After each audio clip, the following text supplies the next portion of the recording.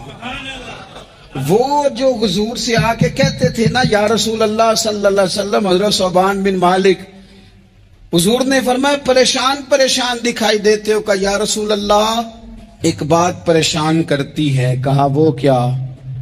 عرض کی حضور دل بے چین ہوتا ہے تو زیارت کو آ جاتا ہوں. آج ایک عجیب خیال آیا ہے، عجیب خیال آیا ہے، اور اس نے عجیب رنگ طبیعت میں بھر دیا ہے. فرمایا تمہیں کیا خیال آیا؟ عرض کی یا رسول اللہ صلی اللہ علیہ وسلم آج خیال آیا ہے کہ ثوبان ہے تو حضور کا غلام ہے، جنت تو حضور کے صدقے ملے گی، لیکن یہ ہے کہ حضور تو ہوں گے نا نبیوں کے ساتھ، تجھے ملے گی پر ملے گی تو غلاموں کے محلے میں نا. تو دل میں خیال آیا کہ وہاں زیارت بھی ہوگی کہ نہیں. او جنت میرے کس کاری جتھے یار نظر نہ آوے، زیارت بھی ہوگی کہ نہیں. حضور کی بارگاہ میں جب حضرت ثوبان نے عرض کی تو رب کریم نے فرمایا محبوب جو تیری اور تیرے رب کی اطاعت کرے نا، اولئک انعم اللہ علیہم من النبیین والصدیقین والشہداء والصالحین. فرمایا ان کو اللہ نبیوں کے، صدیقین کے، شہداء اور صالحین کے ساتھ ہی جنت میں اکٹھا فرمائے گا. وہ اکٹھے رہے. تو جن کو تو جنت میں بھی حضور کی زیارت کے بغیر چین نہیں تھا، ان کو حضور نے خطبہ حجۃ الوداع شروع کرتے وقت پہلا جملہ پتہ کیا کہا؟ حضور اونٹنی پہ ہے، احرام باندھا ہوا ہے، 1,40,000 کم و بیش غلام سامنے کھڑے، عرفات کا میدان. محبوب فرمانے لگے پہلا جملہ، جو درد والے تھے وہ تڑپ گئے، یہ سارے درد والے تھے لیکن کچھ زیادہ مزاج شناس تھے. محبوب نے پہلا جملہ کہا.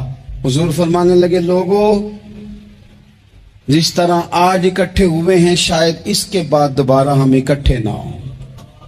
پہلا اعلان ہی کر دیا کہ یہ تمہارے ساتھ جو آج خطبہ ہے نا اس میں اشارہ دے دیا کہ دوبارہ نہیں جمع ہوگے، اگلا حج نہیں کرنا، بس ختم ہوئی بات.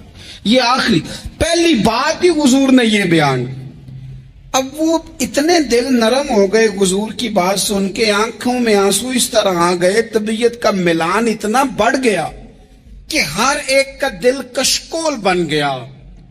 ہر طرف سے آہیں اور سسکیاں ہیں کہ حضور کے وہ جملے یوں صحابہ لے رہے تھے جب آپ سے کوئی کہہ دے کہ بس بھائی یہ وقت بس آخری ملاقات کا ہے، تو پھر انہوں نے وہ تو حضور کی ہر بات ہی توجہ سے سنتے تھے، پر یہاں جو انداز بن گیا وہ انوکھا بن گیا. فرمایا شاید دوبارہ ملاقات نہ ہو.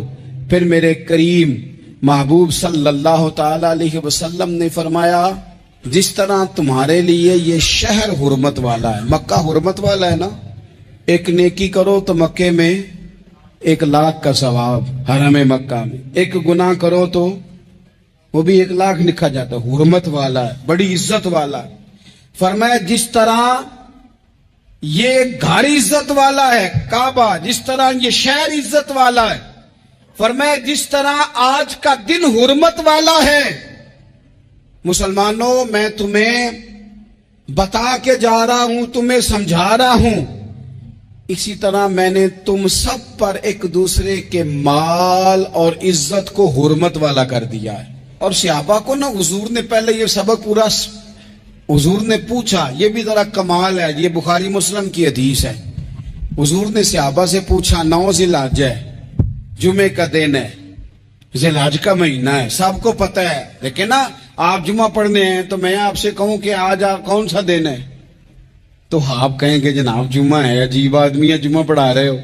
لیکن جو صحابہ کا انداز ہے وہ اور ہے. حضور نے پوچھا آج یہ کون سا مہینہ ہے؟ یہ ادب ہے، یہ مقام ہے، یہ وہ مقام ہے جہاں بہت سارے صرف عقل والے بندے جو ہوتے ہیں نا وہ بیچارے گرتے پھڑتے ہیں، کہتے ہیں جی بات آتی ہو تو بتانی چاہیے، کیا بات ہوئی جی بندہ بولے ہی نا، یہ کیا بات. لیکن کچھ لوگ ایسے ہیں جن کا دھارا ادب کچھ اور ہوتا ہے، انہیں ڈھیروں باتیں بھی آتی ہوں تو ہر جگہ بات کرنے کی نہیں ہوتی، سب جگہ کہانیاں سنانے کی نہیں ہوتی. حضور نے فرمایا کون سا مہینہ ہے؟ قربان جائیں. بھیا کو زبان ہو کے کہنے لگے واللہ و رسولہ عالم, اللہ جانے اللہ کا رسول جانے. سانو تے قید سجن دا گہنا ہے, او جنج رکھے اسا اونج رہنا ہے, ہمیں کیا پتا. پوچھا کسی نے, لکھا ہے صوفیاء نے, کسی نے پوچھا اوے تمہیں پتہ نہیں, کہنے لگے چپ کر, ہمیں کیا پتا کون سا مہینہ ہے. تو حضور نے فرمایا آج تاریخ کون سی ہے؟ بھائی صاحب کو پتا تھا نا 9 ذی الحج کو ہی حج ہوتا ہے. کون سی تاریخ ہے؟ کہا واللہ و رسولہ عالم, اللہ جانے اللہ کا رسول جانے. قربان جائیں. حضور نے پوچھا دن کون سا ہے؟ سب کو پتا ہے جمعہ ہے. کہنے لگے واللہ و رسولہ عالم, اللہ جانے اور اللہ کا. او صحابہ بتا کیوں نہیں رہے؟ تو اہل محبت کہتے ہیں صحابہ کا جواب یہ تھا ہمیں کوئی مہینوں سے غرض ہے, ہمیں کوئی دن سے غرض ہے, ہمیں کوئی تاریخ سے غرض ہے. حاجیو آؤ شہنشاہ کا روضہ دیکھو, کعبہ تو دیکھ چکے, کعبے کا بھی کعبہ دیکھو. ہمیں تو محبوب سے غرض ہے. مہینہ تھا ذی الحج کا, اگر حضور کہہ دیتے ذی الحج نہیں ذی قعدہ ہے تو ہم نے ذی قعدہ ہی بنا لینا تھا. تاریخ تھی 9, اگر حضور فرما دیتے 11 ہے تو ہم نے 11 ہی بنا لینی تھی. دن تھا جمعے کا, اگر حضور کہتے پیر ہے تو ہمیں کیا لگے, ہمیں تو محبوب کی رضا چاہیے. آپ دیکھیں نا, ایک صحابی کے ہاتھ ذرا لمبے تھے تو حضور نے فرمایا یا ذوالیدین, او لمبے ہاتھوں والے. ان سے کوئی پوچھتا نام کیا ہے تو کہتے میرا نام ہے 2 ہاتھوں والا. او بھئی میرے بھی 2 ہیں, تم کیوں 2 ہاتھوں والا؟ کہنے لگے یہ نہیں مجھے پتا, مجھے نبی پاک نے کہا 2 ہاتھوں والا. تو ٹھیک ہو گئی جو حضور نے نام رکھ دیا. تو حضور سید عالم نے پوچھا, پھر حضور نے حرمت یاد کرائی. فرمایا یاد رکھو یہ دن بھی بڑی عزت والا ہے, جمعے کا ہے. یہ مہینہ بھی بڑی حرمت والا ہے, ذی الحج کا ہے. یہ تاریخ بھی بڑی حرمت والی ہے. لیکن فرمایا جس طرح اس دن کی, اس شہر کی, اس مہینے کی تم نے عزت کرنی ہے, اسی طرح ایک دوسرے کے مال کا, ایک دوسرے کی عزت کا تم نے پاس کرنا. مسلمان بھائیوں, خدا را یہ حضور کہہ رہے ہیں یار, نبی پاک نے کعبہ کے سامنے کھڑے ہو کے فرمایا بیت اللہ تیری بڑی شان ہے, تیرا بڑا مرتبہ ہے, لیکن فرمایا میرے مومن کی عزت رب کی نظر میں کعبے سے بھی زیادہ ہے.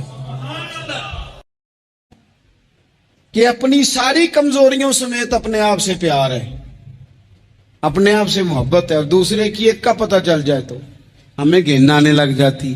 تو حضور نے خطبہ حجت الوداع کے موقع پر یہ بات ارشاد فرمائی. دوسرا حضور نے فرمایا لوگوں یاد رکھنا کہ خطبہ حجت الوداع میں نبی پاک نے فرمایا, یہ حضور خطبہ دے رہے ہیں, اور اس وقت دے رہے ہیں جب حضور صحابہ کو بتا چکے ہیں کہ یہ آخری ملاقات ہے. جو دور دراز سے آئے ہیں ان کو بتایا ہے کہ یہ میری تمہاری جو مجلس ہے, جو محفل ہے, جو تم سے بات ہو رہی ہے, یہ آخری ہے.